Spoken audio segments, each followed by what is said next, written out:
وزیر اعلیٰ خیبر پختونخوا علی امین نے واضح کر دیا کہ اسٹیبلشمنٹ سے بات کرنے کو تیار ہیں، لیکن بات کس بنیاد پر ہوگی۔ سوال کیا کہ بانی پی ٹی آئی پر جعلی کیسز کا ذمہ دار کون ہے؟ جھوٹے کیسز بنانے اور بار بار ہوئی آئین شکنی کا حساب تو دینا پڑے گا۔ مدعی، گواہ، جج ایک ہو تو ملک کیسے چلے گا؟ پہ ہوگی۔ پہلی بات تو یہ ہوگی کہ عمران خان پہ جھوٹے اور جعلی کیس بنائے گئے، نہ سر تھا نہ پاؤں تھا۔ اب اس کا ذمہ دار کون ہے؟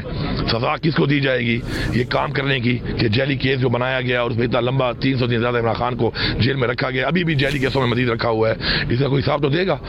آئین شکنی ہوئی ہے، بار بار ہوئی ہے، جس نے آئین شکنی کی ہے وہ حساب دے گا اس کا۔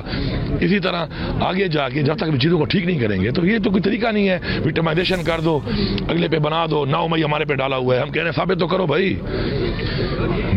میں مدعی بھی ہوں، میں گواہ بھی ہوں اور میں جج بھی ہوں۔ اگر ایسے ملک چلتے ہیں تو انہوں نے ایکسپیریمنٹ پہلے بھی کیا تھا، اس کا آپ نے حال دیکھ لیا۔ ہمارے ساتھ شکر ہے 25 کروڑ عوام ہے، اکیلے تو وہ رہ جائیں گے کہ جن کے ساتھ عوام بھی نہیں ہے، جن کے پاس اخلاقیات بھی نہیں ہے۔